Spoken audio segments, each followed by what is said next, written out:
Saturday marked 5 years since 189 countries signed the Paris Climate Agreement, agreeing to keep global warming to well below 2 Celsius above pre-industrial levels and even to a more ambitious 1.5 degrees Celsius by 2030. But over the past 5 years, it's been easier said than done. Most countries failed to keep in line with their pledges, global emissions kept rising, and the United States, which is the world's second largest emitter, decided to leave the pact altogether. But over the course of the pandemic, countries including South Korea, China and Japan, they've announced plans to go net zero over the next few decades. And with incoming US President Joe Biden pledging to rejoin the Paris Agreement on day one of his presidency on January 20th, the climate agenda looks quite hopeful for once. 70 heads of state over the weekend gathered at a virtual conference hosted by the UK Prime Minister and French President, and marking the 5th anniversary of the Paris Pact. They were urged to make greater efforts towards cutting greenhouse gases by UN Secretary-General Antonio Guterres. Today, we discuss where the world stands on climate action and whether the upcoming 26th Climate Change Conference in Glasgow next year will become a new milestone. We're joined today by one of the world's leading climate scientists, James Renwick, Professor and Head of the School of Geography, Environment and Earth Sciences at Victoria University of Wellington. It's very good to see you today. Yes, great to be on the show. Good morning. Good morning to you. And we also welcome back David Markey, Head of Business Environment and Climate Diplomacy at the British Embassy in Seoul. It's lovely to have you back. Good morning, it's a pleasure.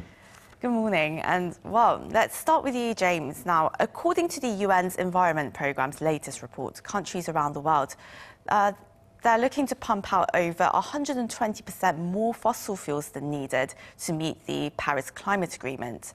Now, greenhouse gas emissions, they also reached a new high last year, putting the world on track for an average temperature rise of 3 degrees Celsius. So if we don't cut back by 2030, what will be the consequences, and what would a rise of 3 degrees Celsius look like compared to the target of 2 degrees Celsius or even 1.5 degrees Celsius under pre-industrial levels?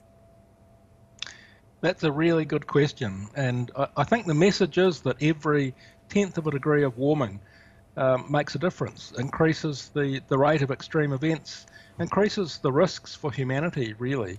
So the Intergovernmental Panel on Climate Change produced a report 2 years ago talking about 1.5 degrees of warming versus 2 degrees and made some clear points around the extra damage to ecosystems and risks for humanity of just that extra 0.5 degree of warming from 1.5 to 2. If we go to 3 degrees, we start to be in a climate that is probably unmanageable for a lot of nations. We'd be talking about locking in metres of sea level rise from the melting of the West Antarctic and Greenland ice sheets, the die-off of tropical corals all over the world, possibly the die-off of the Amazon rainforest, and increases in extreme events that would decimate food production, crop production around the world. So the consequences for humanity and for ecosystems if we got to 3 degrees of warming would probably be catastrophic, very risky territory. So 2 degrees,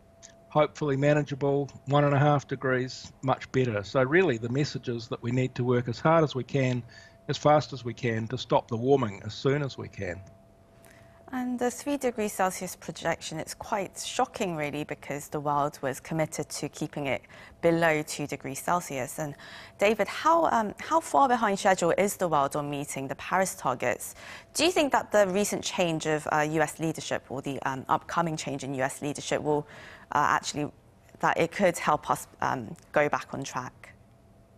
Yeah, well, I think the short answer is that we are behind, but what we can catch up. So due to COVID, the UK was forced to postpone COP26 until November next year, and it became clear that without a forcing moment on the agenda, we needed an opportunity for countries to come forward with new climate commitments. So that's why over the weekend we hosted the Climate Ambition Summit together with France and the UN and our partners in Italy and Chile.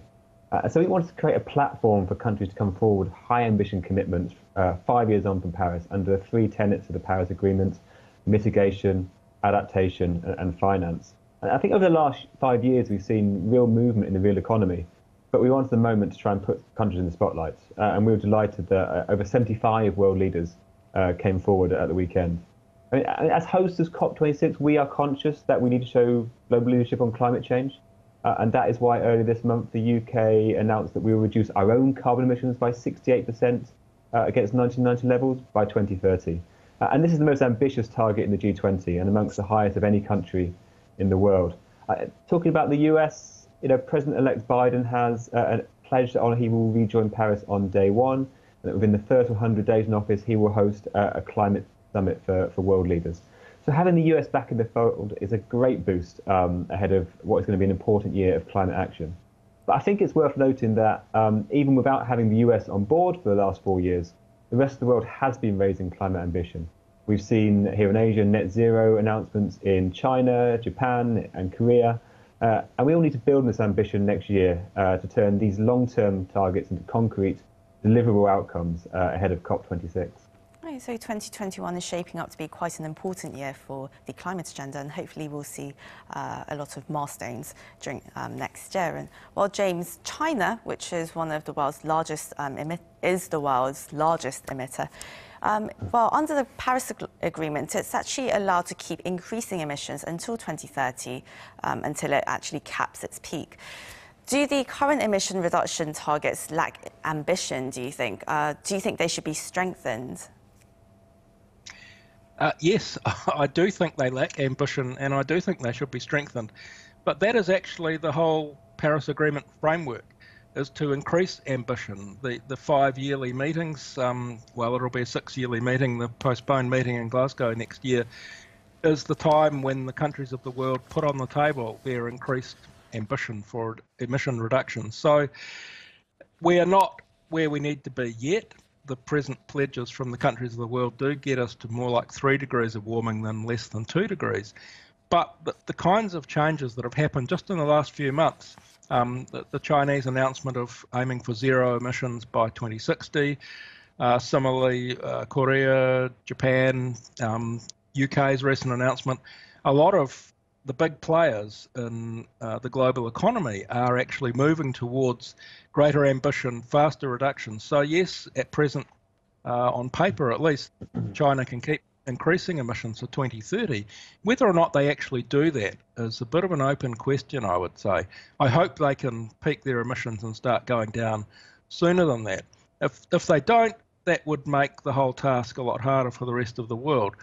But I do think that there's a lot of hope at the moment. A lot of countries are talking, at least, about doing the right things. New Zealand passed an act last year aiming to get us to zero emissions by 2050.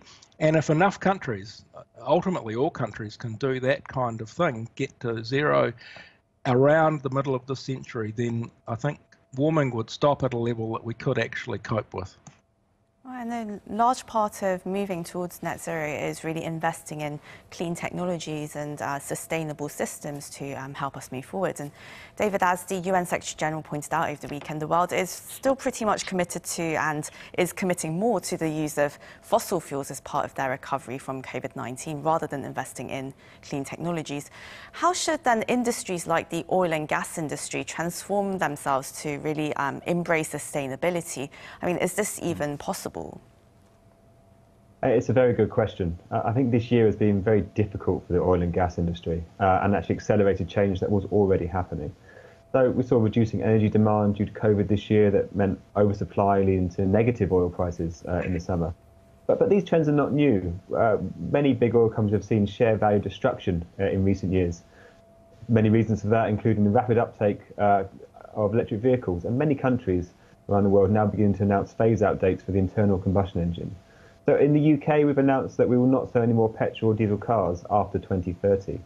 I think the operating environment for oil and gas companies that do not recognise the climate crisis will get more difficult. So at the Climate Ambition Summit, Prime Minister Boris Johnson announced that the UK will no longer support fossil fuel development overseas. We have not supported coal power for many years, and we've now extended that decision to oil and gas. And we hope that decision will act as a catalyst for others ahead of COP26. I mean, Denmark, the largest oil producer in the UK, in the EU, made a similar announcement last week. But ultimately, if we are to transition to a net zero economy and keep temperature rises under 1.5 degrees Celsius, then most oil and gas reserves will need to stay in the ground. The good news is that most of the oil majors, certainly the European ones, are recognizing this reality. So BP, one of the world's major firms, has charted how oil demand has peaked and is set to decline. Both BP and Shell have set 2050 net zero targets. So have Total and Petronas, the Malaysian state-owned energy giant. So, I mean, there is only one way for these companies to survive in the long run as we leave the age of oil, and that is to embrace the transition and take advantage of the commercial opportunities and shifting to a more sustainable source of energy. Well, as you mentioned briefly, David, a string of countries, including South Korea, China and Japan, they've committed to net zero futures. And while South Korea plans on a green recovery from the pandemic with its Green New Deal announced earlier this year, and of course your home country, the UK, has a 10-point plan for 2035. Do you see any opportunities for the two countries to collaborate on this? What kind of common goals and challenges do the two countries face, especially in new sectors like hydrogen technology? Yeah, I think fundamentally international collaboration is key to drive emissions down to net zero. So the UK and Korea and every country in the world have a shared interest in accelerating this transition to clean up the air that we breathe, to limit global temperature rises, and to create the economic growth engines of the future. But luckily, as you said, the UK and Korea have recognised the fundamental economic shift that is required. So in the UK, our 10-point plan sets out how we will power every home using wind power by 2030. We will phase out coal by 2024, and we will end new sales of internal combustion engine by 2030. But there are also behavioural changes to encourage, such as getting more people to take up cycling and to reduce our consumption of meat. But this is a journey that Korea is also undertaking. Ban Ki-moon's National Council on Climate and Air Quality has recommended that Korea set phase-out dates for coal in the ICE. And we have a lot to learn from each other as we transition to net zero. As you say, Korea is an example of a leading country in hydrogen. Now, in the race to net zero, hydrogen will have a role to play, I'm sure, be that in transport or industrial processes. I think the important thing to note is that hydrogen needs to be generated using renewable energy, so-called green hydrogen, if it's really to have a role decarbonising our economies. I think one final point on this area is that we're very lucky in the UK that there's a high public consciousness of climate change. We've got famous, influential actors, artists, broadcasters who've been raising climate awareness for many years. But I've certainly noticed here in Korea that there's a growing public awareness and acceptance that a fundamental change is required. So for that reason, it's great that we've been working with Blackpink, one of the biggest bands in the world, who are now using their platform to raise awareness of the climate crisis of their global fan base. And we're all looking forward to seeing their own personal climate journey this year. Well, hopefully we'll see more of these collaborations and really have that synergy and going forward. Well, James, we've seen technologies like wind and solar energy get cheaper and cheaper, and the development of electric and hydrogen cars as well. But it seems that they are currently quite difficult to deploy on a broad scale. What are some crucial hurdles that need to be resolved? I mean, and what kind of technologies do you think really need to be boosted? I think it's a very exciting time at the moment. As David was saying about hydrogen developments and so on, and the general rollout of renewables. It's a question of scale. I think pumping up production rates to the point where solar and wind especially can be rolled out as quickly as they need to be. And to be honest, you know, there are vested interests in the status quo. The fossil fuel industry is making a lot of money out of fossil fuels still and probably reluctant to change. So I think there needs to be a bit of legislative encouragement there. But really thinking about this issue, there are no free lunches. All of the solar panels, all of the wind turbines, all of the renewable infrastructure has to be manufactured.